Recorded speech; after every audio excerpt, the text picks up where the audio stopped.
Okay, Alistair, welcome to our auction wrap for this week. Thanks for having Now, me. you're part of a team who's working out of our Berwick office. Yes. There's 4 in your team. That's right. Now, you've been listing both private sale and auction. You've had some really, really good success with auction. Yes. Tell us how that's come about. Well, auctions in the last few months have really, been a lot more frequent in our area. Yep. We are seeing not only within our brand, competitors are starting to do a lot more auctions, and as we get better results for our vendors, then other vendors are asking, can we also do Okay, auction? so you're finding that vendors are inquiring about auction to you rather than you. I Yes. don't want to use the word push, but rather than having to suggest the auction, the vendors are asking about it before. Yes, they Okay, they are fantastic. inquiring a lot more than ever before. Okay. Yes. Now, where we're standing here at 51 Armitage, great sale yesterday. It was the whole of 9 degrees. We had about 60 or 70 people here? Yes. Okay, tell us about the campaign.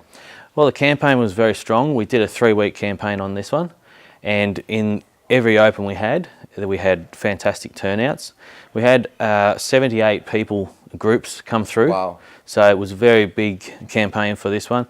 I think the price in this area was a fantastic result in the end, but it was just really the truth came from the amount of people that were interested in the property. Yes. So just looking at the way the sale came about yesterday, obviously from the agent's perspective, it's great if we can knock them down sold under the hammer. We get the big round of applause and everybody's happy. Yeah. But sometimes in the vendor's best interest, we apply a strategy to pass the property in and negotiate after, Correct. which was the case with this property here. So we'll just tell us a little bit about that.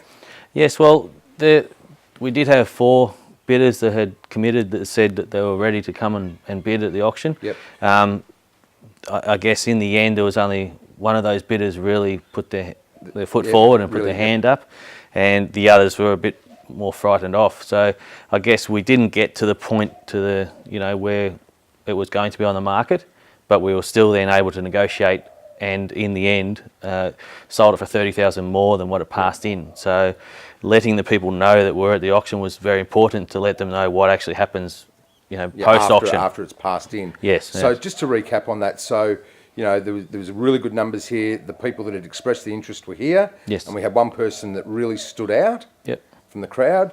The property was passed into them, and then we negotiated after. So we got into a selling zone, but just to get that extra 30,000, it was in the best interest of the vendor to pass it in, Most and definitely. negotiate afterwards, and it produced a fantastic result. So, Yeah. Alistair, thanks very much for taking your time to have a chat to us today. Keep up the good work. You're getting some fantastic results.